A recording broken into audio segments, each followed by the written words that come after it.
हाँ वालेकुम। अगर तमाम स्टार्ट की वॉइस आ रही है तो काइंडली पहले कंफर्म करें।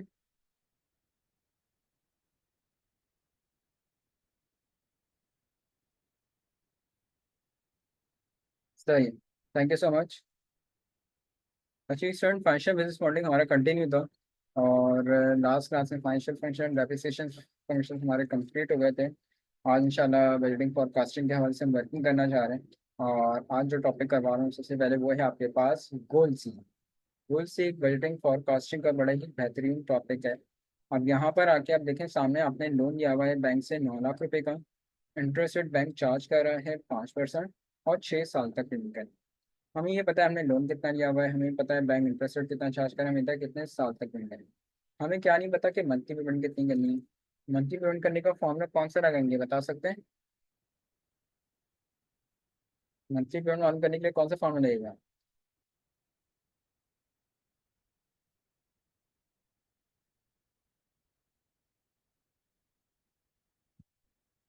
एक स्टूडेंट का आंसर आ रहा है। वेरी गुड, चलें एक का भी आया, अच्छी बात है। पीएमटी फॉर्मूला क्या था? अब फॉर्मूला बताएं, फॉर्मूला अप्लाई कैसे करेंगे? पीएमटी का फॉर्मूला क्या था? लास्ट क्लास में जो मैंने समझाया था, मैंने कहा था इसको घोल के पी लेना फॉर्मूले को, क्योंकि जब तक फाइनेंशियल बेस्ड मॉडलिंग की क्लासेस होंगी इसका इस्तेमाल बहुत ज़्यादा होगा। तो आज ही देखना, इसका सबसे पहले इस्तेमाल आ गया है। तो पीएमटी का फॉर्मूला क्या था? प्रैक्टिस करी होगी तो बिल्कुल बता पाएंगे फॉर्मूला क्या था पीएमटी का।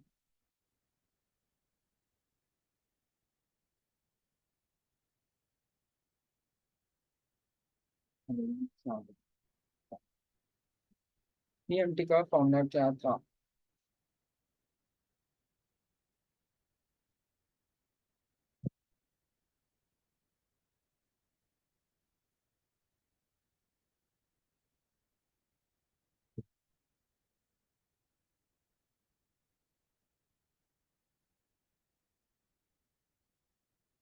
जबरदस्त अनस very good. Equals to minus PMT rapid start. सबसे पहले interest rate divide by 12, comma, years multiply by 12, comma, और लास्ट में क्या आ जाएगा आपके पास? Loan. Bracket close, enter. Answer आ रहा है कि 14,494 रुपीज हर महीने पे करने होंगे कस्टमर को। यानी कि हमने लोन लिया था 9 लाख का, इंटरेस्ट रेट बैंक चार्ज कर रहा है 5%, 6 साल तक पेमेंट करनी है। हमें इतनी पेमेंट नहीं पता थी, तो हमने फॉर्मूला लगाया और आंसर आ गया कभी 14,494 रुपीज हर महीने पे करनी। फॉर्मूला क्या था लास्ट क्लास में समझा चुका हूँ। माइनस माइनस की without play, EMT bracket start, interest rate divide by 12। Divide क्यों करें? क्योंकि एनुअल है, सालाना है, मंथ्स में घटाना है तो divide by 12, years multiply by 12। Multiply क्यों करें? बढ़ाना है उनको, साल है, मंथ्स में कन्वर्ट करना होगा, मल्टीप्लाई बाय 12, और लास्ट में क्या गया? Loan amount, bracket close, enter. तो 14,494 रुपीज हर मुझे पे करने होंगे, जब जाके मेरा पूरा लोन होगा 9 लाख का, 5% इंटरेस्ट रेट समेत। तो मंथली पेमेंट करने के लिए पीएमटी का फॉर्मूला इस्तेमाल किया जाता है। लेकिन ये तो मैंने लास्ट क्लास में भी समझाया था, मुझे अभी समझाना ये नहीं है, मुझे समझाना है गोल सी। अब गोल सी क्या है? देखो यार, 9 लाख का लोन लिया तो उसने बता दी पेमेंट आपको करनी कितनी है हर महीने, 14,494 रुपीज। लेकिन अब आप बैंक को ये कहते हैं कि नहीं भाई, मैं अभी फिल पेमेंट ये नहीं कर सकता, मेरी इतनी हैसियत नहीं है कि मैं हर महीने आपको 14,494 रुपीज पे कर सकूँ। आप ये बैंक से कहते हैं कि भाई हर महीने जो मैं पेमेंट कर सकता हूँ ना, वो सिर्फ और सिर्फ मिसाल के तौर पर मैं कर सकता हूँ 8,500 रुपये। 8,500 रुपये की मैं मंथली पेमेंट कर सकता हूँ। तो बैंक आपसे कहेगा कि सर अगर आप हमें 8,500 की पेमेंट करेंगे तो हम आपको लोन भी कम देंगे। एक्शन का रिएक्शन तो होगा ना, कि अगर आप पेमेंट कम करेंगे तो आपको लोन भी कम मिलेगा। तो अब आप बैंक से कहते हैं कि सही है, मुझे ये बताओ कि अगर मैं 8,500 रुपये की पेमेंट करता हूँ तब मुझे लोन क्या मिलेगा? तो यहाँ पे क्या आ गई स्टूडेंट? बजटिंग फॉरकास्टिंग आ गई है। यानी कि अब मैं चाह क्या रहा हूँ, मैं चाह ये रहा हूँ कि जहाँ पे मंथली पेमेंट आ रही है 14, यानी एज्यूम कर लो 14,500, ये ऑटोमेटिकली चेंज हो जाए 8,500 में। और 8,500 पे लोन कितना मिलना है ये ऑटोमेटिकली कैलकुलेट करके बता दो। तो देखो ये काम मैनुअली तो नहीं हो सकता, पूरा दिन भी लगा दोगे, 6 घंटे 8 घंटे लगा दो, अगर हो भी जाए तो एक्यूरेट आंसर नहीं आ सकता। लेकिन रोल सी क्या करेगा, विद इन अ सेकंड आपको ये चेंजिंग करके बता देगा दोनों। तो यहाँ पे आपके 8,500 आ जाएंगे, और 8,500 पे लोन कितना मिलना है with in a second calculate करके हो जाएगा। अब ये कैसे होगा? तो इसलिए हम गोल सीक का इस्तेमाल कर सकते हैं। करना क्या है, टारगेट बनाना है आपने अपनी मंथली पेमेंट। टारगेट बनाने के बाद आप जाओगे डेटा मेन्यू में जाके गोल सीक, डेटा मेन्यू में आके व्हाट इफ एनालिसिस, और व्हाट इफ एनालिसिस में आने के बाद गोल सीक, व्हाट इफ एनालिसिस में आने के बाद गोल सीक। सेट सेल आ गया, हमारी मंथली पेमेंट आ गई। सेट सेल तो हमारी मंथली पेमेंट आ गई। टू वैल्यू कितनी पेमेंट कर सकते थे, 8,500। तो बाय चेंजिंग सेल, तो किसको चेंज करना था आपने, लोन अमाउंट। जैसे ही आप ओके करोगे, ये देख, एक मिनट, एक मिनट,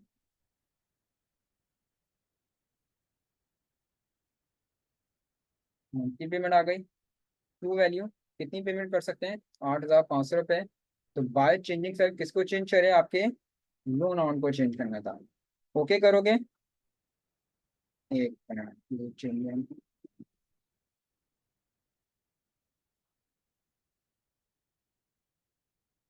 अच्छा अच्छा अच्छा अच्छा अच्छा, अच्छा, अच्छा, सही है।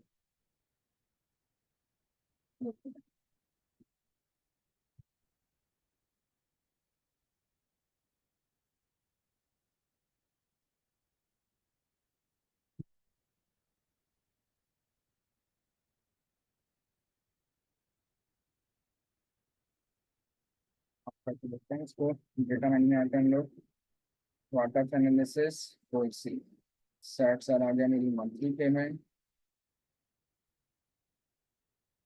कितनी कर सकता हूँ मैं, 8,500। चेंज किसको करना था, लोन अमाउंट। एरर क्यों दे रहा है, B6 फाउंड द सॉल्यूशन। अब सही हो गया आंसर, ये देख लीजिए। अब उसने करा क्या, कि यहाँ पर आके और से देखिएगा स्टूडेंट सामने, मंथली पेमेंट पहले कितनी आ रही थी, 14,000 समथिंग। लेकिन मैंने कहा मैं तो कर ही नहीं सकता, मैं तो कर सकता हूँ 8,500 रुपये। तो ये देख लीजिए, उसने कन्वर्ट करा है 8,500 में। और 8,500 पे लोन कितना मिलना है, विद इन अ सेकेंड उसने मुझे कैलकुलेट करके बता दिया कि 8,500 की अगर आप पेमेंट करते हैं, तो आपको लोन मिलेगा 5,27,788 रुपये 60 पैसे। यानी इतनी ज्यादा एडवांस में विद डेसिमल प्लेसेस भी वो आंसर को शो करके लेकर आ रहा है, इस बात को याद रखिए। आई बात समझ में, कि ये काम हम मैनुअली कर भी लेते तो एक्यूरेट आंसर नहीं आ पाता है। लेकिन गोल सीख के जरिए विद इन सेकंड उसने वर्किंग करके बता दी कि अगर आप 8,500 की पेमेंट करेंगे, तो लोन हमें कितने का मिलेगा, 5,27,788 रुपये। यानी इतना ज्यादा एडवांस है कि विद डेसिमल प्लेसेस वो आंसर को शो करके बता रहा है। एक दूसरा रुक भी देखते हैं 10वीं का, मैं इसको कैंसिल कर रहा हूँ कि नहीं कर रहा अभी? ये तो वही आ गया पुराना डेटा। अब मैं कहता हूँ नहीं यार, 14,494 ये तो बहुत कम है, मैं तो आराम से आपको एक काम करो, 23,000 रुपये की भी पेमेंट कर सकता हूँ महीने। तो बैंक आपसे कहेगा सही है सर, अगर आप 23,000 की पेमेंट करेंगे तो इट्स अप टू यू, हम आपको फिर लोन भी ज़्यादा देते हैं अगर आप चाहें। तो आप कहते हैं कि सही है, मुझे ये बताओ कि अगर मैं 23,000 की पेमेंट करूंगा, तो लोन क्या मिलेगा। अब ये दूसरा रुख हो गया ना, एक रुख तो हमने वो देखा, एक पॉइंट तो हमारा वो था कि नहीं यार हमारी इतनी ऐसे हम कम पेमेंट कर सकते हैं, तो उसके बाद लोन भी कम दूंगा। तो मैंने कहा सही है, कैलकुलेट करके बताओ, फोरकास्ट करके बताओ, उसने बता दिया। लेकिन अब क्या है, दूसरी चीज क्या है, दूसरा पॉइंट क्या है, मैं कहता हूँ यार मैं तो 23,000 भी दे दूंगा, आपको कोई इशू नहीं है मेरे लिए। वो कहेगा सही है, लोन भी ज्यादा दूंगा। मैं कहता हूँ सही है, लोन बताओ। तो अब फिर से देखो, टारगेट आपने वही बनाया अपनी मंथली पेमेंट को, डेटा मैंने आगे what if analysis, goal seek, set cell आ गई आपकी मंथली पेमेंट। टू वैल्यू कितनी पेमेंट कर सकते हो, 23,000। तो बाय चेंजिंग सेल चेंज कैसे करना था, लोन अमाउंट को। जैसे ही ओके करोगे, ये देखो, अब आपने जैसे ही इसको 23,000 रुपये करा, इसका ऑप्शन क्यों दे रहा है, ये देखिए, जैसे ही आपने इसको 23,000 रुपये करा, तो उसने लोन कैलकुलेट करके बता दिया कि भाई अभी तक तो मैं 10 लाख रुपए दे रहा था या 9 लाख रुपए दे रहा था, लेकिन अगर आप मुझे 23,000 की मंथली पेमेंट करेंगे, तो लोन में कितना दे दूंगा आपको आराम से, 14,28,133 रुपीज। यानी इतना ज्यादा एडवांस्ड है कि विद इन सेकंड्स आपके पास ये आंसर को कैलकुलेट करके लेकर आए। आगे बात समझ में क्लियर हुआ स्टूडेंट, गोल सी। तो ये था आपके पास, फॉरकास्टिंग के लिए हम आराम से गोल सीक का इस्तेमाल कर सकते हैं। लेकिन गोल सीक से कहीं ज़्यादा एडवांस टूल अब हमारे पास आ गया है, सॉल्वर एंड सैंड। बड़ी ज़बरदस्त टूल है। ये तो हो गया गोल सीक कंप्लीट। अब आ जाता है सॉल्वर एंड सैंड, मुझे जूम आउट करना पड़ेगा थोड़ा, मुझे नीचे वाला डेटा भी शो करा।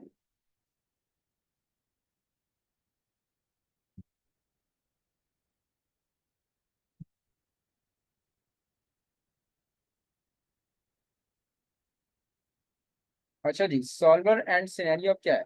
अब देखो ये मेरे पास फॉर एग्जांपल एक कंपनी की 6 महीने की स्टेटमेंट बनी, मिसाल दे रहा हूँ सर कि एक कंपनी के 6 महीने की स्टेटमेंट बनी, सही है। 6 महीने बाद जाके कंपनी को जो प्रॉफिट हो रहा है वो हो रहा है 8.49%। प्रॉफिट कैसा आ गया, total income divide by total sale यानी कि प्रॉफिट मल्टीप्लाई बाय 100। तो ये प्रॉफिट मार्जिन आ गया कि 6 महीने बाद जाके कंपनी को प्रॉफिट हो रहा है वो कितना हो रहा है, 8.49%। प्रोसेसिंग। अब आपकी कंपनी आपको यानी कि अपने अकाउंटेंट को कहती है कि यार हमें अगले 6 महीने के लिए अपनी फॉरकास्टिंग बजटिंग करनी है। कहता है, आप कहते हैं सही है। अब वो आपसे कहा जाता है आप एक काम ये करें कि शुरू के 6 महीने में जो हमारा प्रॉफिट आया है वो आया है 8.49%। और मैनेजमेंट अब ये चाहती है कि अगले जो 6 महीने हैं उसमें हमें अपना प्रॉफिट मार्जिन चाहिए 10%। अब आप अपने ही मैनेजमेंट से ये कहते हैं, उस बंदे से ये कहते हैं कि भाई मैं अपना प्रॉफिट मार्जिन 10% कर तो दूंगा, लेकिन एक बात तो बताओ मैं अपने कौन से एक्सपेंस में कमी लेकर आऊँ कि मेरा प्रॉफिट मार्जिन बढ़ जाए। बाद में तो एक्सपेंस को कम करूंगा तभी प्रॉफिट बढ़ेगा, अदरवाइज तो नहीं बढ़ सकते। या दूसरा तरीका ये है कि अपनी इनकम को रेवेन्यू को बढ़ा दो, तब आपका प्रॉफिट मार्जिन बढ़ जाएगा। वो आपसे कहता है एक काम ये करो कि मिसाल दे रहा हूँ कि जो आपकी सैलरीज आ रही है ना 6 महीने की, वो कह रहा है कि अपनी 6 महीने की सैलरीज में इतनी कमी लेकर आ जाओ कि हमारा प्रॉफिट मार्जिन कहाँ शूट कर जाए, 10%। ये उसने मुझे टारगेट बताया। अब ये काम मैनुअली तो भूल जाओ, बिल्कुल हो सकता है, नहीं हो सकता। अच्छा एक सिंपल सा सवाल है, यहाँ पे गोल सीक अप्लाई हो सकता है या नहीं, यहाँ पे गोल सीक अप्लाई हो सकता है या नहीं, बताइए। आपका माइंड क्या कहता है, अपना माइंड क्या कह रहा है ये बताओ।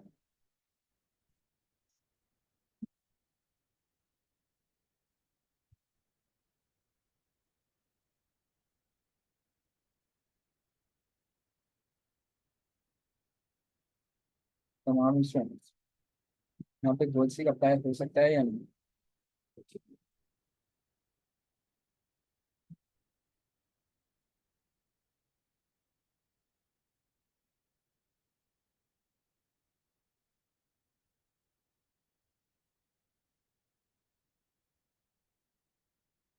यार भाई जवाब तो दो कम से कम। ऑनलाइन क्लास है, प्रैक्टिकली थोड़ी है कि मैं निकल के आके मारना शुरू कर दूंगा बता के मेरे यार क्या हो गया। जवाब तो दो कम से कम कि यहाँ से गोल सी अप्लाई हो सकता है या नहीं। आपका माइंड क्या कहता है, मैंने डेमो से बताता हुआ आ रहा हूँ, जवाब जरूर दो, गलत दो। आपका माइंड क्या कह रहा है, इतना कॉन्फिडेंट डेवलप करो अपने अंदर यार। जवाब कम से कम दो कि यहाँ पे आपका माइंड क्या कह रहा है, हो सकता है या नहीं। यहाँ पे गोल सी अप्लाई नहीं हो सकता, याद रखिए। सही है। वो सीख जो वर्किंग कर रहा होता है ना मेरे दोस्तों, वो कर रहा होता है विद इन अ सेल, एक सिंगल सेल पे वर्किंग कर रहा होता है। लेकिन अगर बात आ जाए मल्टीपल गोल सेल्स की, तो वहां पे फिर गोल सीक वर्क नहीं करता। हाँ, अगर वो किसी एक महीने का कह रहे होते कि भाई एक महीने में इतनी चेंज लेकर आ जाओ, हमारा ये हो जाए, तो मैं आराम से गोल सीक अप्लाई कर लेता। लेकिन यहाँ पे क्या कहा जा रहा है, मल्टीपल सेल्स पे हमें चेंजिंग लेकर आनी है, 6 महीने के सेल्स पे वर्किंग करानी।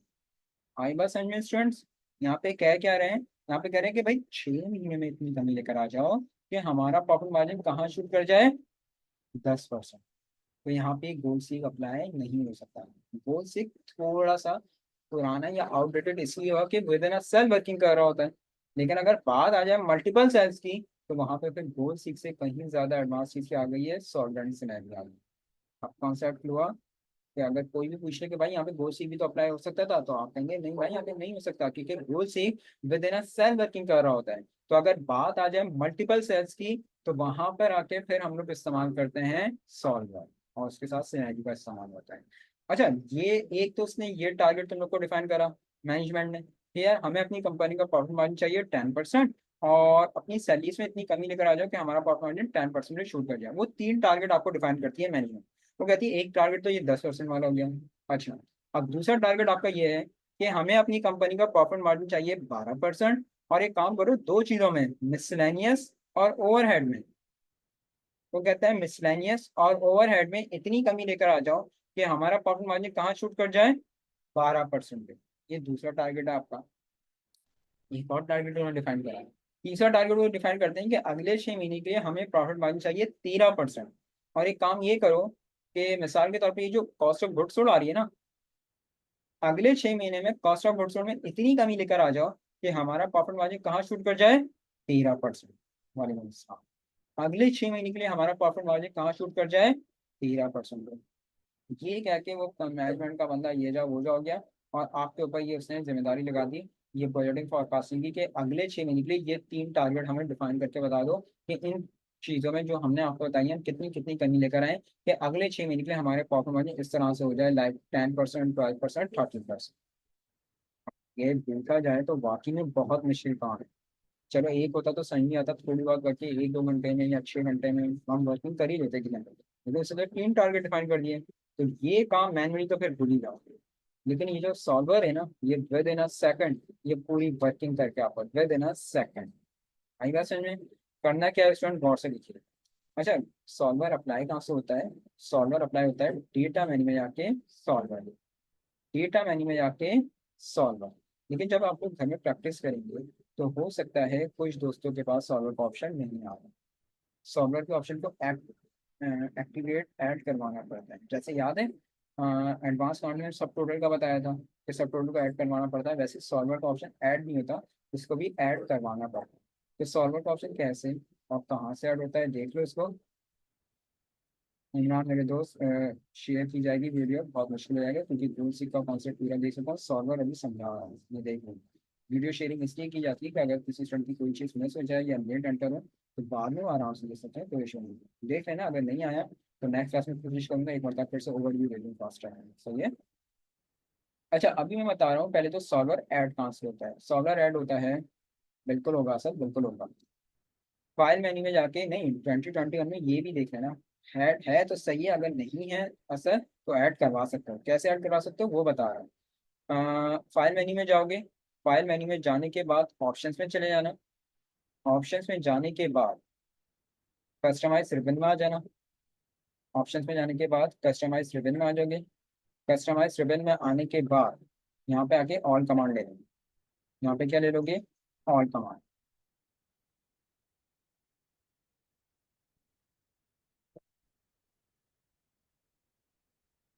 ऑल कमांड लेने के बाद,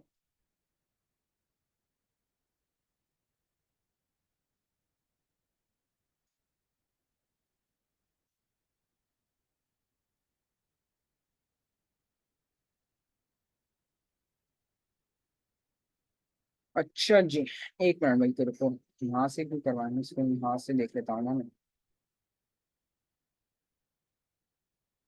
एक मिनट।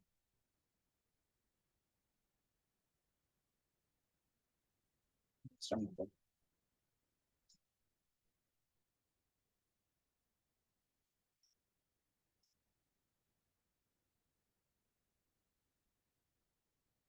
सही है। वहां से जरूरत नहीं है, एक मतलब फिर से देख लो। आप फाइल मेन्यू में जाओगे, फाइल मेन्यू में जाने के बाद आप ऑप्शन में चले जाना। ऑप्शन में जाने के बाद कस्टमाइज रिबन में जाके होती है, वो सब टोटल के लिए होता है, मुझे कंफ्यूजन होती है। आप जाओगे ऐड इन्स में। कहाँ जाओगे, ऐड इन्स में। ऐड इन्स में जाने के बाद सामने देखो लिखा हुआ आ रहा है सॉल्वर ऐड इन। यहाँ पे लिखा हुआ आ रहा है सॉल्वर ऐड इन, इसको सेलेक्ट करना। सही है। सेलेक्ट करके ओके करना, वो पे क्लिक करके ओके कर देंगे।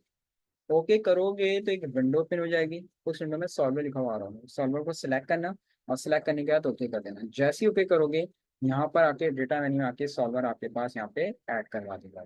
सही है। अच्छा जी, अब हो गया ऐड। अब हम करते हैं वर्किंग। अब करना क्या है, कॉन्सेप्ट तो हमें पता था, करना क्या है, हमें चाहिए अपनी कंपनी का। अच्छा, 3 टारगेट डिफाइन करें, इसमें ये याद रखिएगा।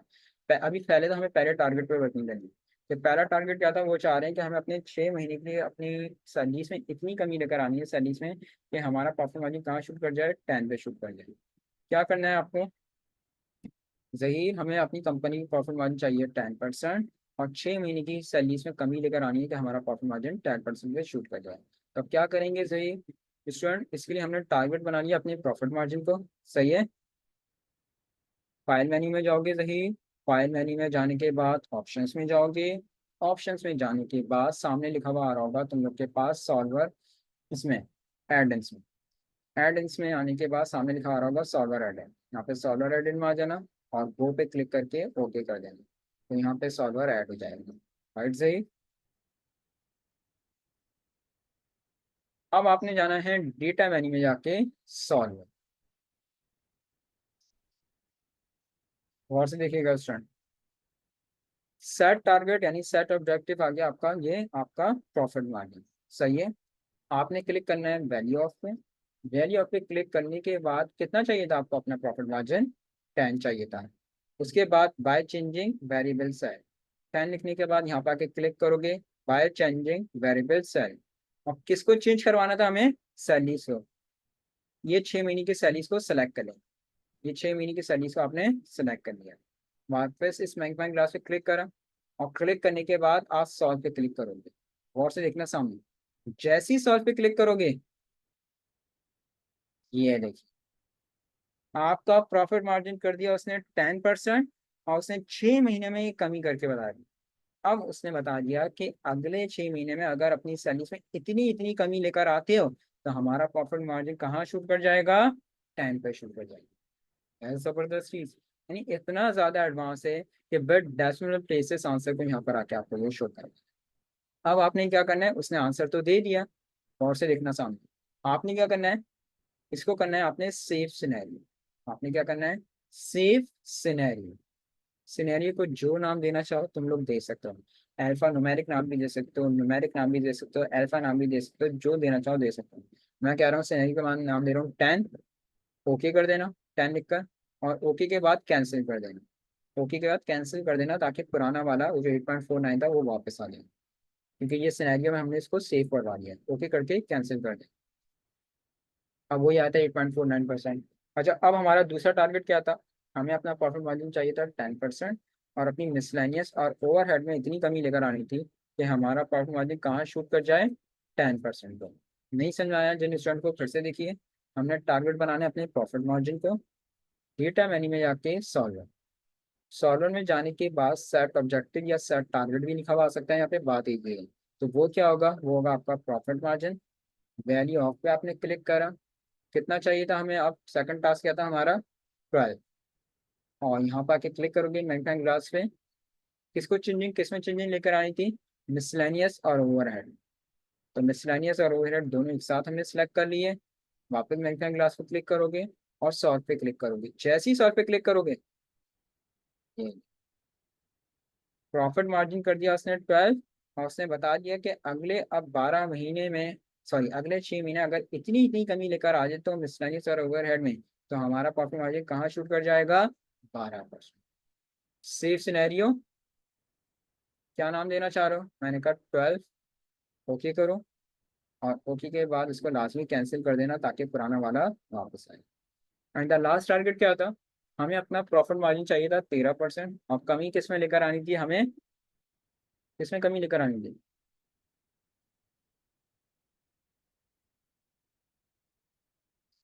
13% के लिए कमी किसमें लेकर आनी थी? Very good, COGS, cost of good sold में। तो अब आप जाएंगे वापस सॉल्वर में, सेट टारगेट सेट ऑब्जेक्टिव आ गया आपका profit margin, value of 13, by changing variable cell, cost of good sold. Solve पे क्लिक, यानी मैं पे क्लिक करा आपने सॉल्व, जैसे ही सॉल्व पे क्लिक करते हैं ना, ये ले। अब एक सवाल उठना ये चाहिए था कि सर ये सैलरीज तो एक जैसी थी, ये दोनों एक जैसे, तो आंसर आ रहा है, लेकिन अगर कहीं चेंजिंग हो, अलग अलग अमाउंट आ रहे हो, तो यहाँ पे अलग अलग अमाउंट आ रहे थे COGS। तो ये देख लो, अगर अलग अलग अमाउंट नहीं तो उससे कोई फर्क नहीं पड़ता, ये लेकर फिर भी आए।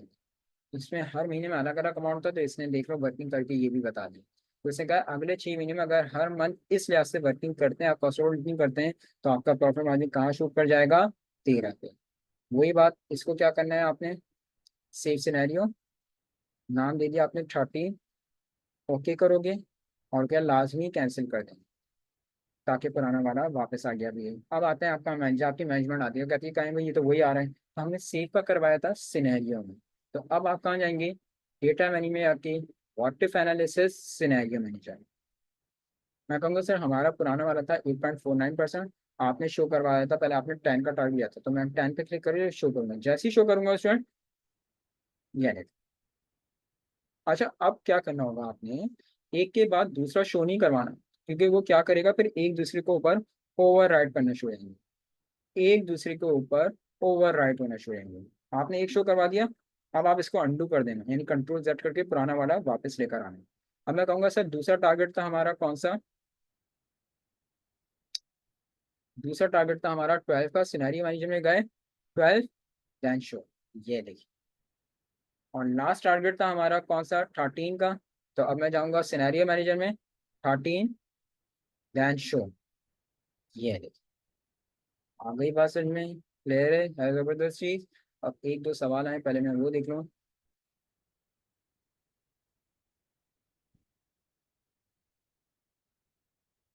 मैं मिनिमम मैक्सिमम, जैसे कि फॉर एग्जांपल, अनस थोड़ा एलिब्रेट करो मेरे दोस्त। नहीं, अलग अलग नहीं होगा सिमरन, उसको फिर आपको एक साथ लाना पड़ेगा, क्योंकि इसमें कंट्रोल करके भी हम सिलेक्शन नहीं कर सकते, रेंज के अलग अलग सिलेक्शन नहीं कर सकते। वो एक साथ उन रॉस को फिर लाना होगा, जो आपने सवाल पूछा सिमरन, सही है।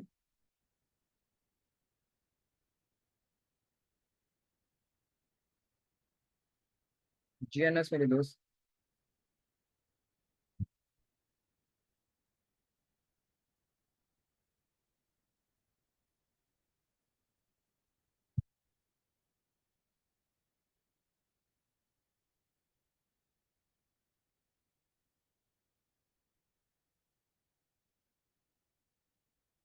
अनस टारगेट तो मेरे दोस्त मैंने प्रॉफिट मार्जिन भी तो रखा हुआ है। नहीं, अच्छा तुम ये कह रहे हो कि अगर क्या प्रॉफिट मार्जिन चाहिए मिसाल के तौर पे 12%, और तुम चाह रहे हो कि कॉस्ट ऑफ गुड्स और सैलरी अलग अलग, कॉस्ट ऑफ गुड्स और मिसलेनियस इन दो में अलग अलग कमी लेकर आनी है, यानी अलग अलग हो, इस तरह से कह रहे हो अनस। अनस मैं अनम्यूट कर रहा हूँ तुम्हें, मेरे से बात कर लो ताकि मेरी भी आसान हो जाए। हाँ अनस बोलो।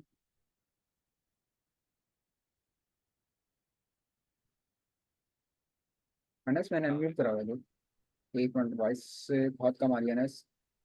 अब आ रही है। हाँ बोलो अनस। अनस म्यूट।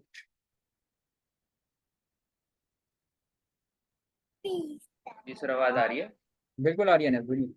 जी मैं ये कह रहा हूँ कि जैसे अगर टारगेट एक ही हो हमारे, जैसे प्रॉफिट मार्जिन हमने करना है 10%, मगर सही है। क्लाइंट की रिक्वायरमेंट ये हो कि उसमें आप कॉस्ट ऑफ गुड्स सोल्ड भी कम करो, सैलरीज भी कम करो, या हमारे जो कॉस्ट ऑफ गुड्स सोल्ड है वो बढ़ाना है, कोई चीज कम करना है, तो हम इस इसी टेबल के अंदर दो चार के ऊपर किस तरह काम करेंगे जिस तरह हमारा प्रॉफिट मार्जिन उसको हम बढ़ा सके, फोरकास्ट कर सके। देखो, तो एक्स ये कॉस्ट ऑफ गुड्स हो गया, सैलरी हो गया, लीज हो गया, ये तो एक्सपेंसेस हैं। ये बढ़ाना कम करना नहीं हो सकता, इसमें तो आपको कमी लेकर आनी होगी, एक्सपेंस तो आपके कम ही होंगे। अनस ये याद रखो, चाहे एक्सपेंस कोई सा भी हो वो बढ़ नहीं सकता, क्योंकि एक्सपेंस अखराजात होते हैं, वो आपके कम होंगे अनस, ये याद रखो। हाँ, सेकंडली आप ये कर सकते हो अनस कि अगर, एक मिनट मैं नोट कर देता हूँ। सेकंडली अनस आप ये कर सकते हो, अगर क्लाइंट की ये हो कि यार अच्छा चलो एक काम करो, एक्सपेंस को मत छोड़ो, अपनी सैलरीज को हम बढ़ा दें तो प्रॉफिट मार्जिन बढ़ जाएगा। हाँ अनस ये आप कर सकते हो कि अगर हमें प्रॉफिट मार्जिन चाहिए मिसाल के तौर पे 12% मेरे दोस्त, तो आप सैलरीज में बढ़ा सकते हो, यानी आप यहाँ पे लो टारगेट को 12, और यहाँ पे आप ले लो सैलरीज, यहाँ पे आके ले लो आप हार्ड कॉस्ट ऑफ गुड, या जो भी आ रही है, क्लोथिंग आ रही है, हार्ड गुड्स आ रहे हैं, तो यहाँ पर आके जो भी आपकी सेल्स है ना, आप सेल्स को सिलेक्शन, सेल्स आपकी बढ़ जाएंगी, तब भी आपका प्रॉफिट मार्जिन बढ़ जाएगा, ये आप कर सकते हो। लेकिन अगर आप ये कहें कि सर हमें अगर कोई कॉस्ट ऑफ गुड, अगर एक कॉस्ट ऑफ गुड बढ़ाना है, एक कम करना है, और हमारा प्रॉफिट मार्जिन ये हो जाए, नहीं मेरे दोस्त ऐसा नहीं होगा। एक्सपेंस आपके हमेशा वो कम करके बताएगा, कम ही लेकर आएगा। हाँ, सेल जो ऊपर सेल्स आ रही है, सेल्स को वो बढ़ा के बताएगा, ये याद रखें। ये नहीं हो सकता कि हम कॉस्ट ऑफ गुड्स को बढ़ा दें और सैलरीज को कम कर दें, यानी मिसाल दे रहा हूँ कि अगर हमें अपना प्रॉफिट मार्जिन चाहिए मिसाल के तौर पे 12%, आप ये कहें कि सर कॉस्ट ऑफ गुड्स अभी 9 रुपए आ रही थी ना, वो 12 रुपए आ जाए, और सैलरीज को हम कर दें मिसाल के तौर पे 5 रुपए, मिसाल दे रहा हूँ, तो हमारा ये 12 रुपए बन जाएगा। नहीं, ऐसा नहीं होगा, वो लेकर कमी ही आएगा एक्सपेंस में, चाहे कोई सा भी हो। हाँ, सेकंडली ये कर सकते हो कि सेल्स को अगर तुम टारगेट कर लोगे तो सेल्स को वो बढ़ा देगा, ये याद है, राइट। हाँ तो समरन मैंने बताया ना आपको, समरन मैं ये कह रहा हूँ कि आप सेल्स की फिर सिलेक्शन करेंगे, आप सेल्स की सिलेक्शन करेंगी तो वो सेल्स ऑटोमेटिकली बढ़ जाएंगी, तो समरन आपका फिर प्रॉफिट मार्जिन भी बढ़ जाएगा, ये याद रखो, सही है। एग्जैक्टली जुल्फिकार, मैं भी यही कहना चाह रहा हूँ कि अगर सेल्स बढ़ेंगी तो आपका प्रॉफिट मार्जिन भी बढ़ेगा। फिर आप लोग ये नहीं करोगे, आप फिर छेड़ो ही ना, आप एक्सपेंस को मत छोड़ो। अगर आपकी मैनेजमेंट ये कहती है यार अच्छा छोड़ो ना, एक्सपेंस हमारे जैसे हैं वो होने दो, एक काम करो तुम हमें ये प्रोडिक्ट करके बता दो अगले 6 महीने के लिए, या ये फोरकास्ट करके बता दो कि अगर हम अपनी सेल्स को, अपनी सैलरीज को, यानी जो क्लोथिंग है जो भी लिखा हुआ है यहाँ पे, क्लोथिंग है या हार्ड गुड्स, हम कितने लेके जाएं, कितनी 6 महीने में सेल करें कि हमारा प्रॉफिट मार्जिन 12 बन जाए या 10 बन जाए, तो फिर तुम लोग एक्सपेंस पे आओगे नहीं। तुम डायरेक्ट जो सिलेक्शन करोगे वो इन 6 महीने की क्लोथिंग को करोगे या हार्ड गुड्स जो भी सेल्स आ रही है उनकी सिलेक्शन करोगे। तो वो ये भी करके बताएगा, वो बढ़ा के भी बताएगा, सॉल्वर इस बात को याद रखना। राइट, ले रहे समझना आपको। तो ये था स्टूडेंट सॉल्वर एंड सिनेरियो, और बड़ी जबरदस्त चीज है, आपको पता अंडरस्टैंड हो गया, और ऑफिशियली इसका काफी ज्यादा इस्तेमाल किया जाता है, ये याद रखना। राइट, नेक्स्ट टॉपिक आप मैं परफॉर्म करवाने जा रहा हूँ तुम लोग को, simple way of debit and credit. Manually तो तुम लोग ने general entry, trial balance, ledger बनाया होगा, लेकिन इसमें क्या हो रहा है यार, एक ही शीट पर रहते हुए general entry, trial balance, ledger perform करना हम सीखेंगे। यहाँ पे ऐसा नहीं है कि बहुत कोई टिपिकल बहुत मुश्किल फॉर्मूले इस्तेमाल होने हैं, ऐसा बिल्कुल भी नहीं है। यहाँ पे नॉर्मल प्लस और माइनस के ही फॉर्मूले इस्तेमाल होंगे, और कोई अलग से मुश्किल फॉर्मूले नहीं है, इस बात को याद रखो। सही है। सबसे पहले जो फॉर्मूला अप्लाई होगा वो होगा ट्रायल बैलेंस के डेबिट में। सबसे पहले जो फॉर्मूला अप्लाई होगा वो होगा ट्रायल बैलेंस के डेबिट में, और फॉर्मूला कौन सा अप्लाई होगा, नॉर्मल सम का, यानी इजिकल्स टू जितने भी अकाउंट्स के डेबिट आ रहे हैं उन सबको आप ऐड कर लेंगे। जितने भी अकाउंट्स के डेबिट आ रहे हैं उन सबको आप ऐड कर लेंगे, cash plus bank plus receivable payable capital sale and the last one is expense, इन सबको आप ऐड कर लेंगे। इसको ट्रैक करा आप नीचे तक, और बैलेंस के क्रेडिट में क्या आएगा, जितने भी अकाउंट्स के क्रेडिट हैं उन सबको आप ऐड करवा देंगे, और इसको भी नीचे तक ट्रैक कर देंगे। टोटल में नॉर्मल सम का फॉर्मूला लग जाएगा, ऑल्टर इजिकल्स टू पहले ही बता चुका हूँ, शॉर्टकट की होती है ऑल्टर सम के लिए। तो टोटल में नॉर्मल सम का फॉर्मूला आ जाएगा, इसको भी ट्रैक कर लोगे आगे तक। बैलेंस कैरेट फॉरवर्ड कैसे आएगा, नॉर्मल माइनस करके, बस नेचर पता होनी चाहिए आपको। कैश बैंक वगैरह की नेचर क्या होती है, डेबिट, तो इसके डेबिट में फॉर्मूला अप्लाई होगा, यानी कि equals to debit amount minus credit amount. Bank की नेचर भी डेबिट होती है तो इसकी भी डेबिट में फॉर्मूला अप्लाई आएगा, डेबिट माइनस क्रेडिट। रिसीवेबल की नेचर भी डेबिट होती है तो इसकी भी डेबिट में फॉर्मूला आ जाएगा, डेबिट माइनस क्रेडिट। पेबल की नेचर क्या होती है स्टूडेंट, जल्दी से बताओ, डेबिट या क्रेडिट, पेबल की नेचर क्या होती है,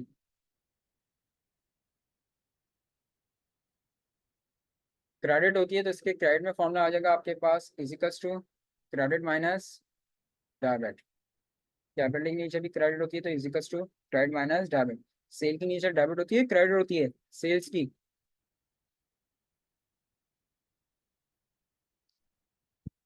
अल्लाह के बंदो सेल्स की नेचर पूछ रहा हूँ, सेल्स क्रेडिट होती है यार, क्या हो गया,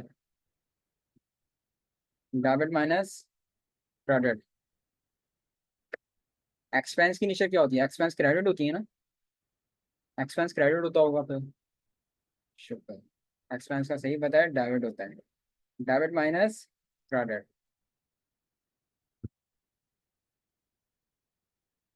अच्छा जी, क्या है, तो अब आ जाते हैं, ये हमारे नॉर्मल से फॉर्मुला बेस्ड वर्किंग यहाँ पे हमने अप्लाई कर लिए, सही है। अब हम आ जाते हैं अपनी ट्रांजैक्शन पे, नॉर्मल ट्रांजैक्शन कुछ दी है वही ट्रांजैक्शन में परफॉर्म करता हूँ। सबसे पहले आ रहा है यार नॉर्मल सी ट्रांजैक्शन है, नहीं, आप दुआ करें इंशाल्लाह मैं हो जाऊँ, लेकिन कितना टाइम लगेगा मैं कह नहीं सकता sir. Invested cash in business rupees 50,000, normal सी ट्रांजैक्शन होगी हमारे पास, कैश डेबिट और कैपिटल क्रेडिट। यहाँ पे पता है तुम लोग को ख्याल क्या रखना होगा, यहाँ पे ख्याल ये रखना है कि जहाँ पे अकाउंट का नाम आ रहा है ना, अमाउंट बिल्कुल उसी के सामने आना चाहिए। जहाँ पे अकाउंट का नाम आ रहा है अमाउंट बिल्कुल उसी के सामने आना चाहिए। तो कैश डेबिट हो रहा है 50,000, और कैपिटल क्रेडिट हो रहा है 50,000 से, तो बिल्कुल उसी के सामने आ जाएगा 50,000। अच्छा जी, नेक्स्ट ही हमारे पास यार paid for other expense rupees 2,000, expense debit और कैश क्रेडिट 2,000 से, एक्सपेंस डेबिट हो रहा है, ये आ रहा है यहाँ पर 2,000 से। उसके बाद है आपके पास cash sales rupees 2,000, cash sales rupees 2,000, cash debit sale credit 2,000 से।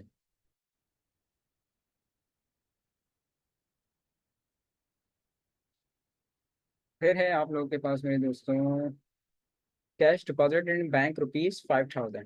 Cash deposit in bank rupees 5,000। Bank debit, sorry, bank debit और कैश क्रेडिट। अमाउंट कितना था? 5,000।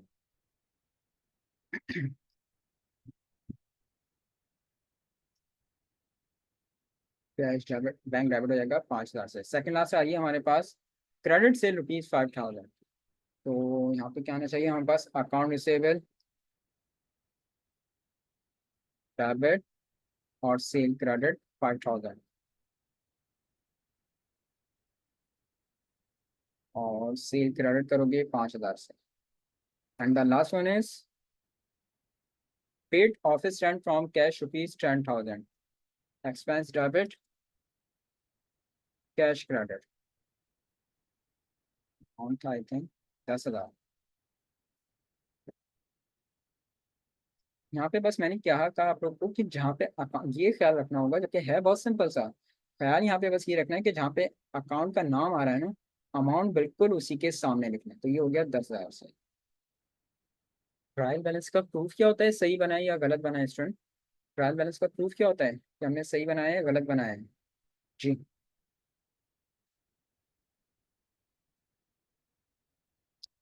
बैलेंस होना चाहिए। Debit is equal to credit. देख लेते हैं यार। इसका आंसर आ रहा है डेबिट का 74, मतलब क्रेडिट भी यही आना चाहिए। ये है देख, आई बात समझ में? तो ये है simple way of debit and credit. कि इसमें हमने क्या करा है स्टूडेंट, गौर से देखिएगा आप सामने, कि इसमें हमने क्या करा है कि एक ही शीट पे रहते हुए हम जनरल एंट्रीज को काउंट कर रहे हैं। उसी शीट पे रहते हुए हर अकाउंट का सेपरेटली, ये देखो पूरी लेजर क्रिएशन हो रही है। और इसी शीट पे रहते हुए हर पूरा ट्रायल बैलेंस भी बना के लेकर आ रहा है।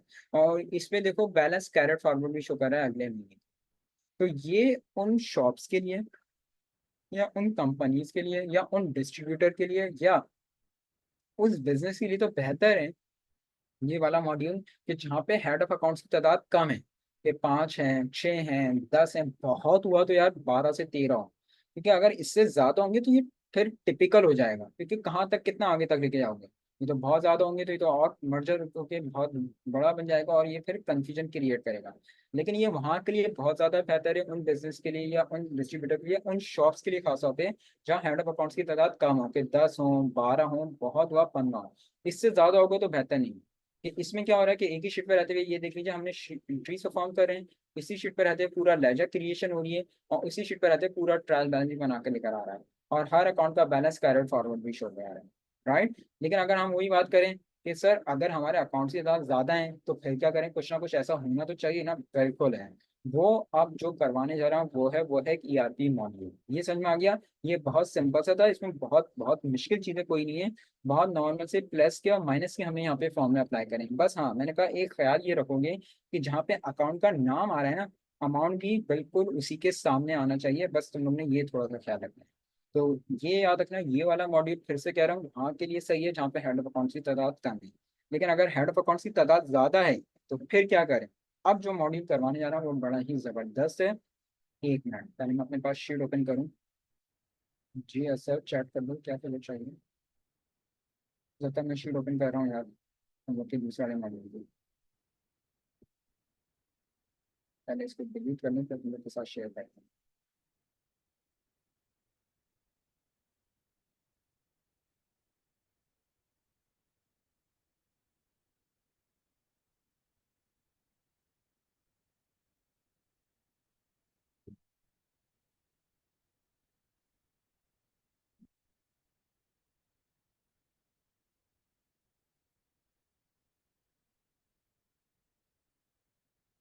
एक मिनट बस यार, मैं इसको बस रीनेम कर रहा हूँ और तुम लोग के साथ शेयर कर रहा हूँ।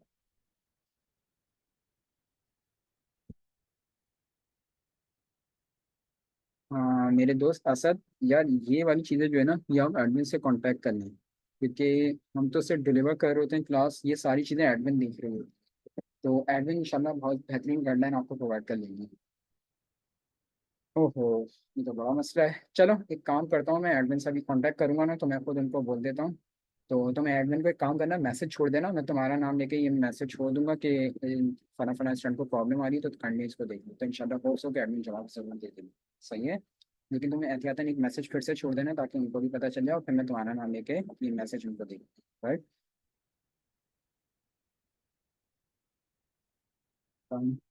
अच्छा जी, शीट रेडी है, अब मैं शेयर कर। हाँ जी, तो अब हम जो परफॉर्म करने जा रहे हैं बड़ा ज़बरदस्त है। अभी जो मैंने मॉड्यूल करवाया था वो था simple way of debit credit. ये उसमें क्या हुआ था कि एक ही शीट पे रहते हुए general entry, trial balance, ledger perform करना हम सीख रहे थे। इसमें क्या है स्टूडेंट, ये एक ईआरपी छोटा सा मॉड्यूल अब मैं डिजाइन करना बता रहा हूँ कि इसमें क्या है कि इसमें एक सेपरेट शीट पे हम पूरी जनरल एंट्री परफॉर्म कर रहे होंगे। राइट। दूसरी शीट पे ऑटोमेटिकली पूरा ट्रायल बैलेंस क्रिएट हो रहा होगा, और तीसरी शीट पे ऑटोमेटिकली पूरी इनकम स्टेटमेंट आपकी बनकर आ रही होगी। यानी कि जैसे जैसे आप यहाँ पे एंट्रीज परफॉर्म करते जाएंगे, ऑटोमेटिकली दूसरी शीट पे पूरा ट्रायल बैलेंस और तीसरी शीट पे ऑटोमेटिकली पूरी इनकम स्टेटमेंट बनती जाएगी, हमें कुछ करने की रिक्वायरमेंट नहीं। राइट। अब ये हो तो जाएगा, लेकिन हमें कुछ फॉर्मुला बेस्ड वर्किंग करनी पड़ेगी, लाजमी सी बात है। सबसे पहले हमें कुछ फॉर्मूले पे वर्किंग करनी पड़ेगी, और फॉर्मूले आपके कहाँ अप्लाई होंगे? यहाँ पे इस वक्त जहाँ पे मैं वर्किंग कर रहा हूँ, ये तो आपका जीजे, यानी कि ये तो जनरल जनरल है, तो यहाँ पे तो फॉर्मूला बेस्ड वर्किंग नहीं हो सकती, क्योंकि तो यहाँ पे तो हमें क्या करना है, यहाँ पे हमें एंट्रीज परफॉर्म करनी है। तो असल फॉर्मूला बेस्ड वर्किंग जो होगी, असल में जो आपके फॉर्मूले अप्लाई होंगे वो कहाँ पर होंगे आपके पास? आपके ट्रायल बैलेंस में और आपकी इनकम स्टेटमेंट में। और सबसे पहले जो आपका फॉर्मूला अप्लाई होगा वो होगा आपके ट्रायल बैलेंस के डेबिट में। सबसे पहले जो फॉर्मूला अप्लाई होगा वो होगा आपके ट्रायल बैलेंस के डेबिट में। और सवाल ये है कि सर फॉर्मूला कौन सा अप्लाई होगा? सम इफ एडवांस का जो मैंने तुम लोग को कॉन्सेप्ट दिया था, अगर वो कॉन्सेप्ट तुम लोग को याद है तो सेम वो फॉर्मूला हम लोग यहाँ पर आके अप्लाई करेंगे। सम इफ एडवांस का जो मैंने तुम लोग को कॉन्सेप्ट दिया था, अगर वो कॉन्सेप्ट तुम लोग को याद है तो सेम वो फॉर्मूला हमें यहाँ पर आके अप्लाई करना होगा। राइट। फॉर्मूला क्या था? इजिकल्स टू, एक मिनट,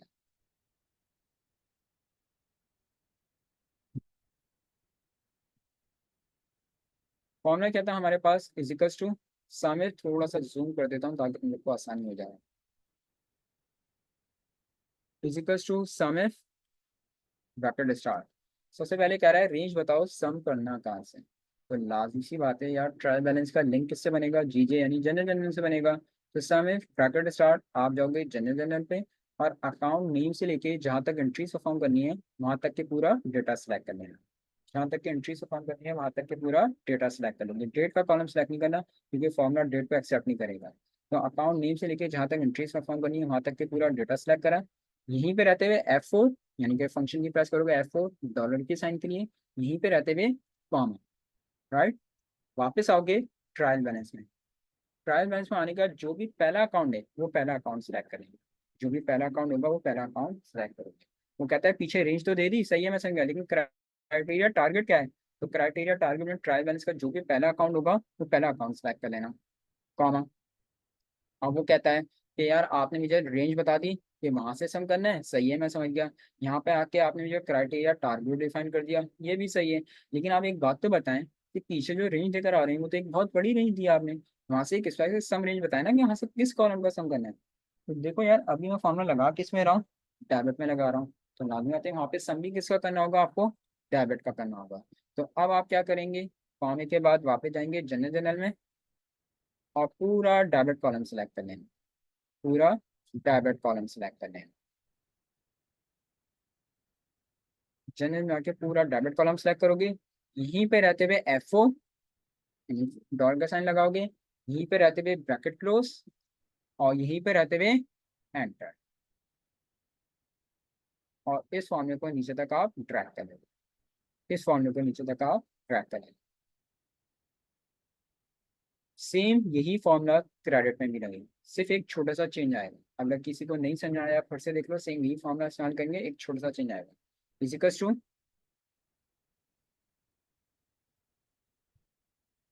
एग्जैक्टली ऐसा ही है, सिर्फ और सिर्फ कैश इन हैंड का सम करेगा इस सेल में। लेकिन जब आपने ड्रैग करा है नीचे फॉर्मूले को तो लाजमी आते हैं। जब ड्रैगिंग आपने करी है असर, तो ड्रैगिंग करते वक्त उसने क्या करा, वो नीचे हर अकाउंट को चेंज कर देगा। यानी कि मैं शो भी करवा देता हूँ। अब मैं अगर एचबीएल बैंक में आता हूँ, अब देखो इसने रेंज किसकी उठा ली, ये एचबीएल, क्योंकि मैंने इसको फ्रीज नहीं करवाया था।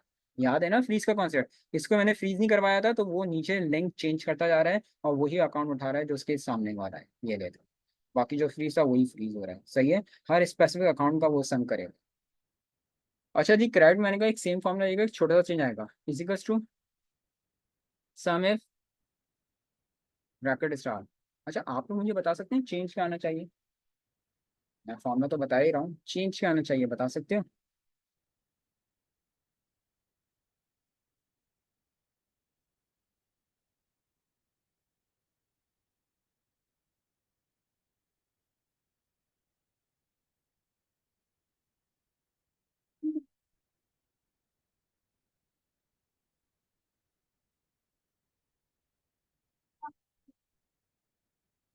वेरी गुड, क्रेडिट साइड को हम लोग सेलेक्ट करेंगे। अच्छा जी, एक minute, equals to sum if bracket star. चलो तुम लोग बताओ मुझे सबसे पहले क्या सिलेक्ट करूँ? सबसे पहले क्या सिलेक्ट करूँ?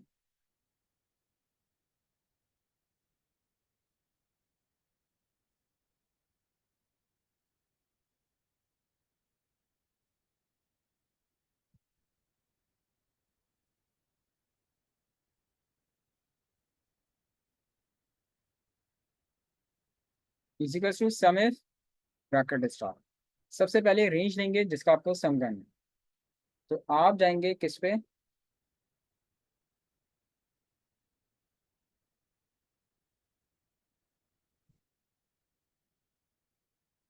जनरल, जनरल पे। और अकाउंट नेम से लेके जहां तक आपने एंट्री परफॉर्म करनी है वहां तक के पूरा आप डेटा सेलेक्ट करें। जहां तक कि आपने एंट्री परफॉर्म करनी है वहां तक के पूरा डेटा सेलेक्ट करें। यहीं पे रहते हुए F4, नीचे रहते हुए कॉम। वापस आएंगे आप किस पे?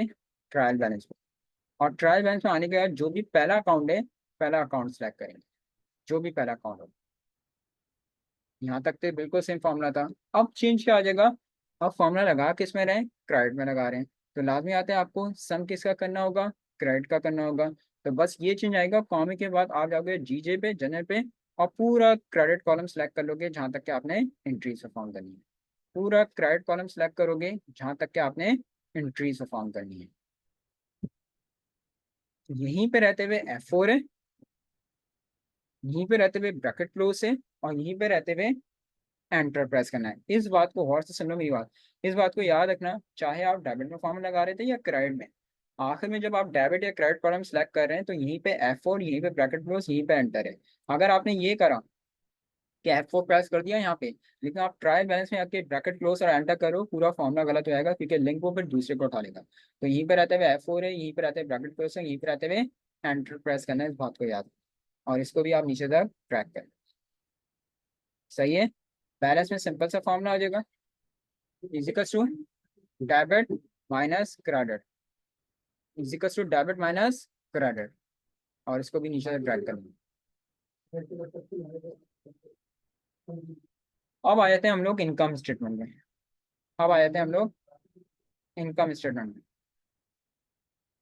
ट्रायल बैलेंस का लिंक बनाता है जनरल, जनरल से। इनकम स्टेटमेंट का लिंक किससे बनाएंगे स्टूडेंट? इनकम स्टेटमेंट का लिंक किससे बनाएंगे?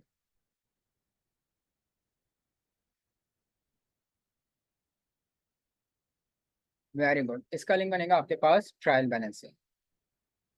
इजिकल्स टू, ठीक, मैं लाइन लेफ्ट कर दूँ इसको।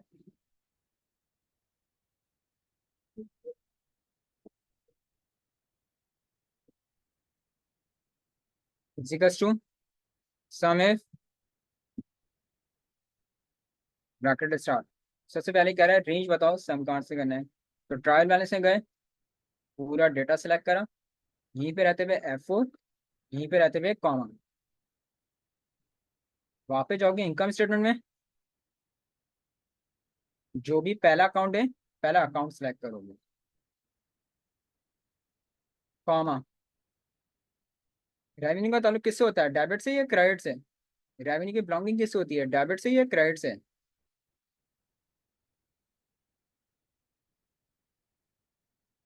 वेरी गुड, क्रेडिट से।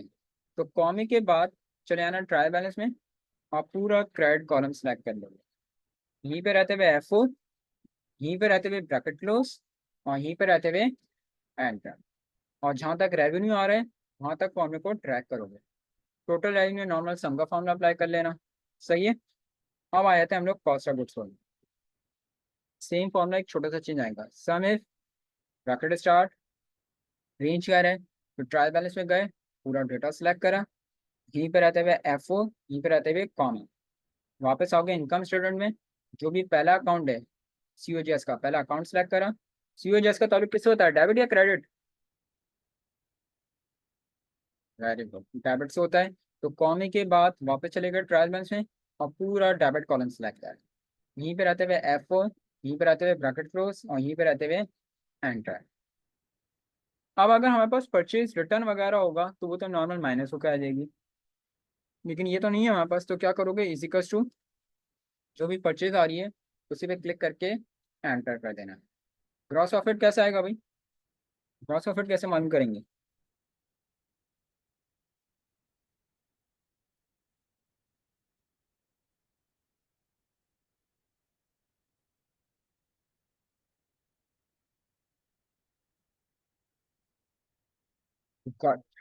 Total revenue, total revenue minus total cost of goods, total revenue minus total cost of goods equals to sum if bracket star, range क्या रहा है, तो ट्रायल बैलेंस में गए, पूरा डेटा आपने सेलेक्ट करा, यहीं पे रहते हुए एफ ओ, यहीं पे रहते हुए कॉम, वापस आओगे इनकम स्टेटमेंट में, जो भी पहला अकाउंट है एक्सपेंस का अकाउंट सेलेक्ट करा, कॉमन। एक्सपेंस की बिलोंगिंग किससे किससे होती है, डेबिट और credit?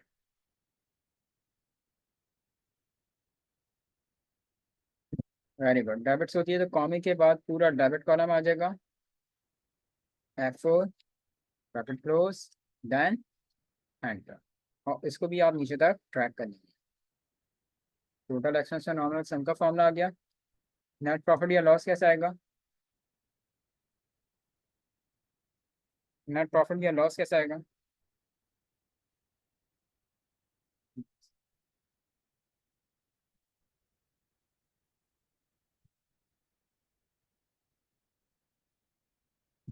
Gross profit minus total expenses.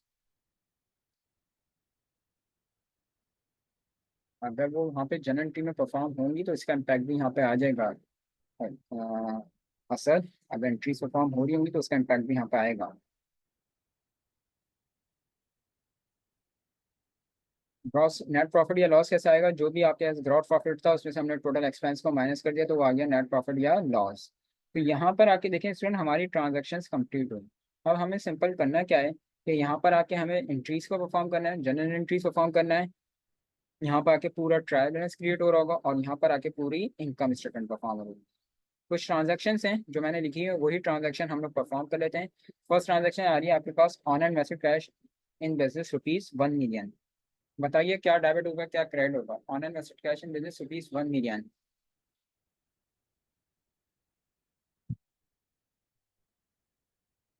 तो उसका इम्पैक्ट नहीं आएगा फिर असल यहाँ पे, बाद में आता अगर अलग से बनाया हुआ तो उसका इम्पैक्ट यहाँ पे, उसका इम्पैक्ट आएगा जो आपने सिर्फ जनरल एंट्रीज में परफॉर्मेंस किया है बस।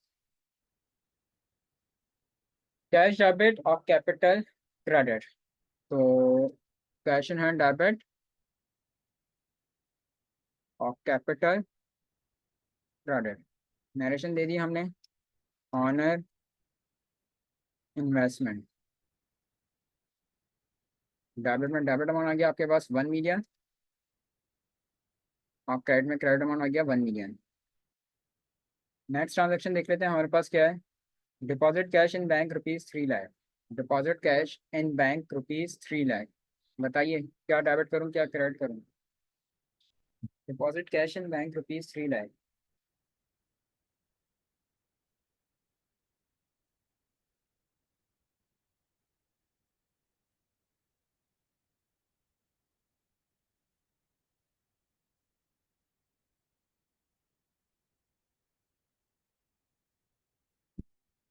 बहुत सिंपल सी ट्रांजेक्शन है, very good. HBL bank debit और cash in hand credit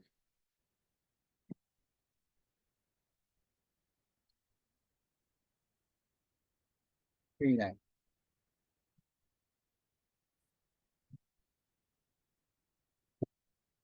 next transaction है आप लोग के पास, purchase on account ₹1,25,000। Purchase on account, purchase on account ₹1,25,000। बताइए क्या एंट्री परफॉर्म करूँ। जबरदस्त। परचेज डेबिट, और उसके बाद अकाउंट पेबल आपके पास क्या हो जाएगा, क्रेडिट हो जाएगा। और नरेशन हमने दे दी यहाँ पर आपके क्रेडिट परचेज। अमाउंट आ जाएगी आपके पास 1,25,000। अमाउंट आ जाएगी आपके पास 1,25,000। फोर्थ ट्रांजैक्शन है आपके पास, अब आते हैं अपनी फोर्थ ट्रांजैक्शन पे, और वो है आपके पास receive interest from bank ₹12,000। Receive interest from bank ₹12,000। जी स्टूडेंट्स, क्या एंट्री परफॉर्म करेंगे। Receive interest from bank ₹12,000।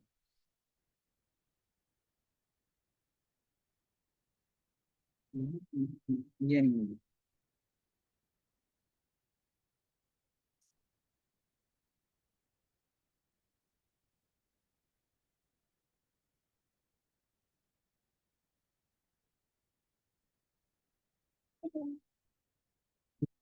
क्या एंट्री परफॉर्म होगी, receive interest from bank ₹12,000। Interest क्या, काशिफ मेरे दोस्त।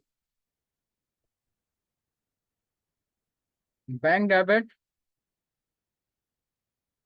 Good. Asif, interest income credit, interest income credit. Mention दे दिया हमने, रिसीव्ड इंटरेस्ट 12,000 से।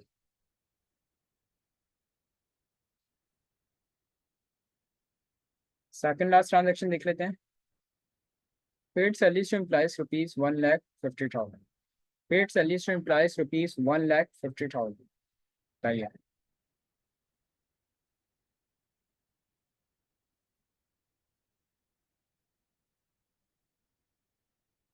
Paid salaries to employees ₹1,50,000।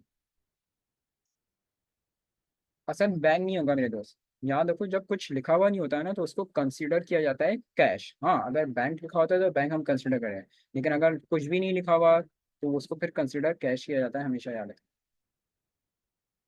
Salaries expense debit और cash in hand credit. Paid salaries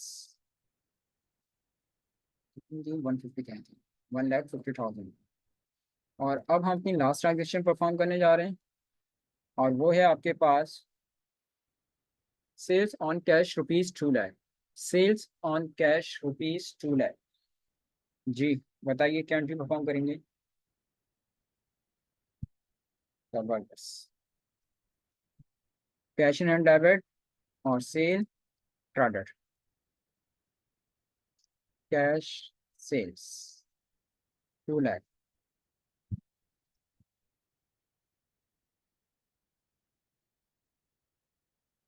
तो यहाँ पर आके देखें हमारी ट्रांजेक्शन कंप्लीट हुई। अब जब मैं आता हूँ ट्रायल बैलेंस में, ये है पूरा ट्रायल बैलेंस ऑटोमेटिकली क्रिएट करके लेकर आ रहा है, इसमें हमें कुछ करने की रिक्वायरमेंट नहीं है। अब वही बात कि ट्रायल बैलेंस का प्रूफ क्या होता है, सही है गलत है, तो इसको बैलेंस होना चाहिए, यानी debit is equals to credit. तो देख लेते हैं इसको जरा। इसका ना आंसर आ रहा है 17,87,000, तो मतलब क्रेडिट भी यही आना चाहिए। ये है देखो। और अगर बैलेंस आ जाए तो बैलेंस से लाभ में नहीं आना है, क्योंकि जब डेबिट और क्रेडिट बैलेंस हो गया तो बैलेंस आपके पास नहीं शो होगा। और अगर हम आ जाते हैं इनकम स्टेटमेंट पे, ये देखो पूरी इनकम स्टेटमेंट ही ऑटोमेटिकली क्रिएट करके लेकर आ रहा है, हमें रिक्वायरमेंट नहीं है करने की। रेवेन्यू आया तो आपके पास 2,12,000 रुपये का।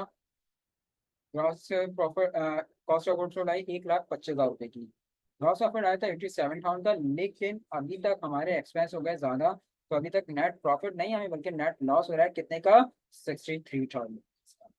आगे बात समझ में क्लियर स्टूडेंट। तो एक मरतबा की तो मेहनत हमारी ज़रूर है कि एक मरतबा हमें तमाम फॉर्मूला बेस्ड वर्किंग करते रखना, लेकिन जैसे जैसे फिर यहाँ पर आके मैं एंट्रीज परफॉर्म करूंगा, पूरा ट्रायल बैलेंस, पूरे इनकम स्टेटमेंट ये ऑटोमेटिकली क्रिएट करेगा, इसमें हमें कुछ करने की जरूरत नहीं।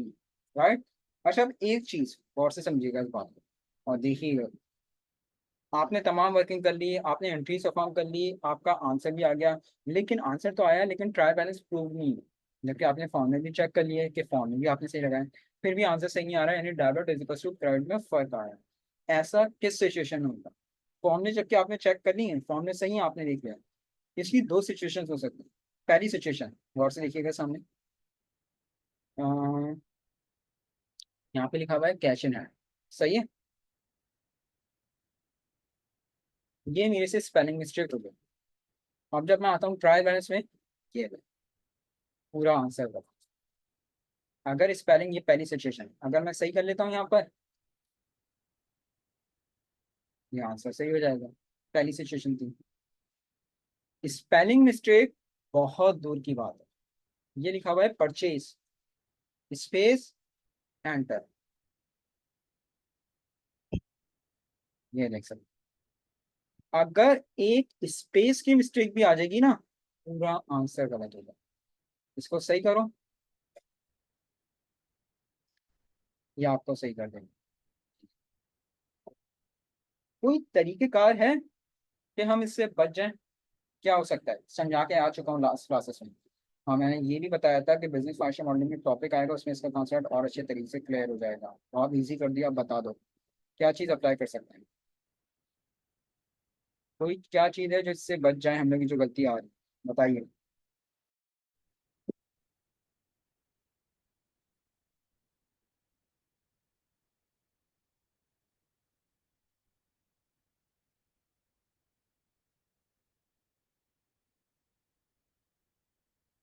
ठीक स्टूडेंट्स,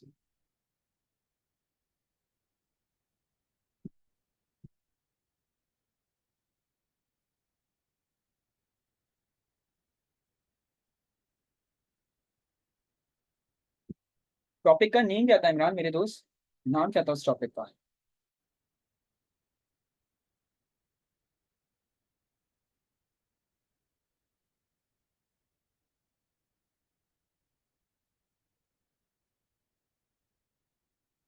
असल में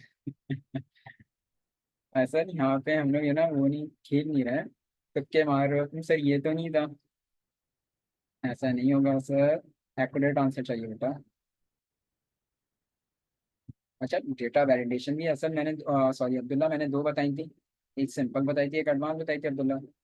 कौन सी?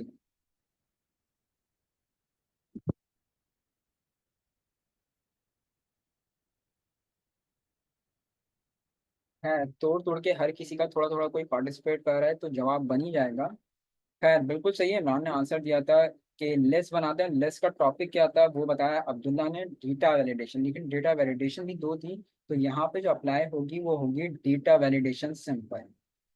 याद आया कुछ? बहुत पुरानी बात नहीं है, शायद लास्ट संडे ही मैंने बताई थी, और उससे last Sunday. Data validation simple का इस्तेमाल क्यों किया जाता है? मैंने कहा था ड्रॉप डाउन लिस्ट बनाने के लिए डेटा वैलिडेशन सिंपल का हम लोग इस्तेमाल करते हैं। और मैंने उस वक्त ये बताया भी था कि यार आगे जाके हम लोग इंशाल्लाह फाइनेंशियल मॉडलिंग में टॉपिक आएगा, उसमें इसका कॉन्सेप्ट और अच्छी तरीके से क्लियर जाएगा। सवाल ये है कि यहाँ पे गलती आ क्यों रही थी?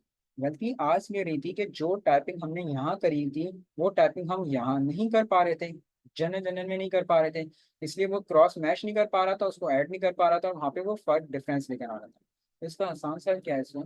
इसका आसान सर ये है कि यहाँ पे आप ड्रॉप डाउन लिस्ट बना दें, इससे कई फायदे आपको हो जाएंगे। पहला फायदा तो ये हो जाएगा कि आपको लिखने की जरूरत नहीं पड़ेगी, आपका टाइम सेव हो जाएगा। दूसरा फायदा ये आएगा, आपका टाइम सेव हो रहा है। तीसरा फायदा, गलती की गुंजाइश भी नहीं रहेगी। मैं चाहता था मैं ये वर्किंग शुरू में ही कर लेता, लेकिन मुझे ये आपको आखिर में भी समझाना था, इसलिए मैंने शुरू में अप्लाई नहीं करा। तो क्या तरीका होता था वैलिडेशन अप्लाई करने का? कि जहाँ पे अप्लाई करनी होती थी, पहला आप उस एरिया को सिलेक्ट करते थे। सिलेक्ट करने के बाद डेटा मेन्यू में जाके डेटा वैलिडेशन, डेटा मेन्यू में जाके डेटा वैलिडेशन, अलाउ में आप क्या लेते थे? लिस्ट। और सोर्स में वो एरिया सेलेक्ट करते थे जिसकी आपको लिस्ट बनानी। सोर्स में वो एरिया सेलेक्ट करते थे जिसकी आपको लिस्ट बनानी है। तो लिस्ट हमें किसकी बनानी थी? अकाउंट नेम की। अकाउंट नेम कहाँ है? ट्रायल बैलेंस में पड़ेंगे।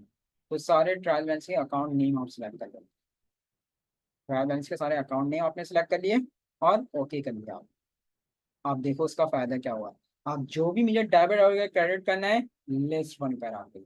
अब मुझे फायदे कई सारे हो गए। पहला फायदा, लिखने की जरूरत नहीं है। दूसरा फायदा, टाइम सेव हो गया। तीसरा फायदा, गलती की गुंजाइश भी खत्म हो गई। अब जो भी डेबिट और क्रेडिट करना है, जैसे कंप्यूटर अकाउंट्स अगर आप लोगों ने करा है तो उसमें भी ऐसे ही होता है। एक क्लिक करते हैं, अकाउंट के नहीं मारते हैं, जो भी डेबिट और क्रेडिट करना है आराम से हम लोग यहाँ पर आके देखो डेबिट और क्रेडिट कर सकते हैं। आगे बस इनमें क्लियर है। तो यहाँ पर आके हम डेटा डेटा वैलिडेशन सिंबल का इस्तेमाल आराम से कर सकते हैं। अच्छा, ये आई थिंक सो कि 2013 का जो हमारा एक्सेल का वर्जन आया है उसमें ये फैसिलिटी आई है कि हम दूसरी शीट से जाके डेटा वैलिडेशन को उठा सकते हैं। दूसरी शीट से जाके डेटा वैलिडेशन को उठा सकते हैं। लेकिन अगर किसी मेरे दोस्त के पास 2007 का एक्सेल इंस्टॉल हुआ हुआ है वर्जन, या 2010 का वर्जन इंस्टॉल हुआ हुआ है, तो उसमें ये फैसिलिटी आई थिंक सो नहीं है। चेक कर लेना, मेरे ख्याल से नहीं है कि आप दूसरी शीट से जाके लिंक उठा सकें। तो अब अगर किसी का इंस्टॉल हुआ हुआ है 2007 या 10 का वर्जन इंस्टॉल, तो अब वो कैसे करेगा? तो उसको करना ये होगा भाई कि जितने भी अकाउंट नेम है ना, वो यहाँ से इसको कॉपी करवाए। क्योंकि मैं क्या बता रहा हूँ कि 2007 और 10 के वर्जन में दूसरी शीट से लिंक नहीं उठ सकता वैलिडेशन में। तो अगर किसी का 2007 या 10 का वर्जन इंस्टॉल हुआ हुआ है, तो अब वो क्या करेगा कि जितने भी अकाउंट नेम है यहाँ से कॉपी करवाए और इस शीट पे बराबर में कहीं आके पेस्ट करवा लो। और सेम शीट पे रहते तो वैलिडेशन अप्लाई हो सकती है ना, कि सेलेक्ट करो, डेटा मेन्यू में जाओ, डेटा वैलिडेशन में अलाउ में लो लिस्ट, और सोर्स में ये वाला एरिया सेलेक्ट कर लेना आकर, खत्म। देन ओके कर दो। लेकिन एक बात याद रखना, ये कहीं अरसे से बताता हुआ आ रहा हूँ, फाइनेंशियल बिजनेस मॉडलिंग का रूल होता है कि कहीं आपने कोई लिंक बनाया है, तो या तो इस लिंक को हाइड कर दिया जाता है, उस डेटा को हाइड कर दिया जाता है, छुपा दिया जाता है, तो उसका आप कर सकते हो। अभी आपने सेम शीट पे रहते हुए अगर ये लिंक बनेगा, तो एक तो तरीकेकार ये है कि या तो इसको राइट क्लिक करके हाइड कर दो, कि सामने वाले को पता ही ना चल सके कि ये लिंक हमने कैसे और कहाँ से बनाया। और अगर हाइड नहीं करना चाहते इन केस, तो आप क्या करो, उसकी फॉर्मेटिंग वगैरह खत्म कर दो। यानी कि इसका फॉर्मेट यहाँ से आके खत्म कर दो, और इसके कलर को भी क्या करो, वाइट कर दो, ताकि सामने वाले को यही ना पता चल सके कि ये हमने लिंक कैसे और कहाँ से बनाया। आ गई बात समझ में? क्लियर स्टूडेंट यहाँ तक आज? तो यहाँ पर आके हमारी बिल्डिंग फोरकास्टिंग के तमाम टॉपिक हो गए फंक्शन बेस्ड मॉडलिंग में। हमारा simple way of debit and credit भी आज हमारा हो गया, और मोस्ट इंपॉर्टेंट ईआरपी मॉडलिंग जो हमें परफॉर्म करना था आज, वो भी हमारा यहाँ पर आके कवर हो गया। तो आज अपनी क्लास को मैं यहीं पे वाइंड अप करूंगा। इंशाल्लाह ये डेटा भी आपके साथ शेयर कर लिया जाएगा। और मजीद इंशाल्लाह तकरीबन 2 संडे और आपकी क्लासेस होंगी बिजनेस फाइनेंशियल मॉडलिंग की, और उसके बाद फिर आपका पावर बीआई स्टार्ट होगा। खैर, आज मैं अपनी क्लास को यहीं पे वाइंड अप करता हूँ। इंशाल्लाह इसको नेक्स्ट संडे कंटिन्यू करेंगे, और नेक्स्ट संडे को मैं इंशाल्लाह डेटा टेबल्स वगैरह पे, अमोटाइजेशन पे, करेंसी रेट कैलकुलेटर्स वगैरह पे आपको वर्किंग कराऊंगा। Right student? तो सी ऑन नेक्स्ट संडे। तब तक अपना बहुत ज़्यादा ख्याल रखिएगा, और मुझे अपनी स्पेशल दुआ में याद रखिएगा। Take cares. अल्लाह हाफ़िज़। माशाल्लाह माशाल्लाह जुल्फ़िकार, मुझे अपनी बहुत ज़्यादा, मुझे और मेरी फैमिली को भी स्पेशली अपनी दुआ में याद रखिएगा, और पाकिस्तान के लिए इस वक्त बहुत ज़्यादा दुआ करिएगा खास तौर पर। सही है? बहुत ज़्यादा स्पेशली। और हम तमाम, मेरे जो ये तमाम आपके ग्रुप के जो बैच के स्टूडेंट्स हैं, इनको और इनकी फैमिली को भी स्पेशली याद रखिएगा। अल्लाह पाक आपके उम्र को कबूल फरमाए, और हम सबको भी साथ में करें इंशाअल्लाह। जज़ाकल्लाह, thank you so much. Take cares. अल्लाह हाफ़िज़।